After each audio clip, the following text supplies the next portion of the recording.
Sometimes Granny's house remains empty. When you're a prisoner, sometimes Granny leaves you alone at home. But where does Granny go? She goes to the grandpa with her car. But why? How does she know him? Granny had gone to Grandpa to deliver the diary of Slenderina, in which all her history was kept. In fact, the house of Grandpa was safer than Granny's. But who was the grandpa? Grandpa was Granny's husband, but if you remember, Granny was a widow.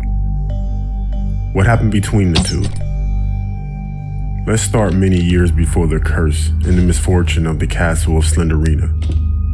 Granny and Grandpa had married happily and had spent their wedding years in Granny's house. Grandpa was a carpenter. He had a passion for technology. Years later, they had a daughter, Angeline, Slenderina's mother.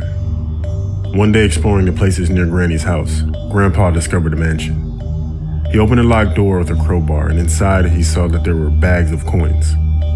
He began to pick them up, but Krasu came out of the darkness and bit him in his chest.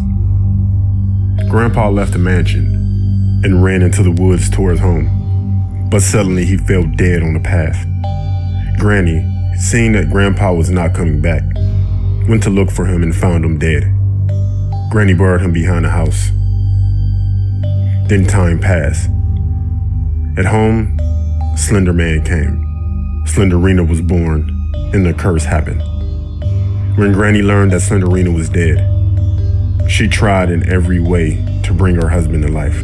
It was at this time that he discovered Leave, the future husband of Slenderina. Leave was not yet a vampire. At that time, he was experimenting in his laboratory. Granny asked Leave to bring Grandpa back to life. He accepted, and after recovering Grandpa's body, the experiment began.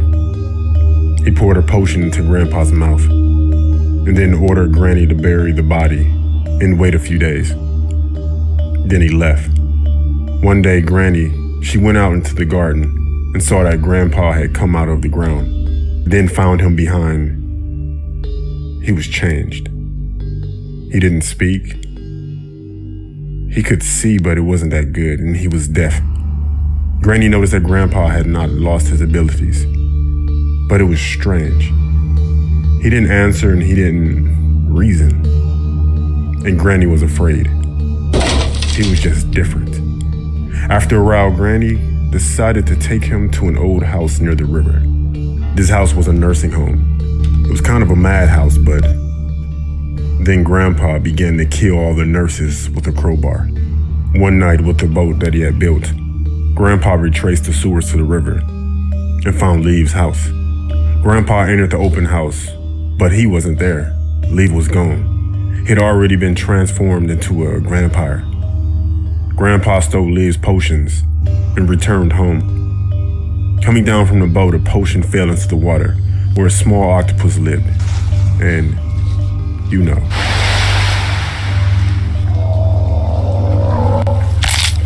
On that day, the disgrace of the castle happened, and Granny transformed into a zombie and had gone to get Slenderina's diary and teddy bear. Sometime later, Granny realized that Slenderina's diary was in danger at her home. So she took the diary to Grandpa's house. Both decided to protect him and devised a trap by hiding keys and placing cameras.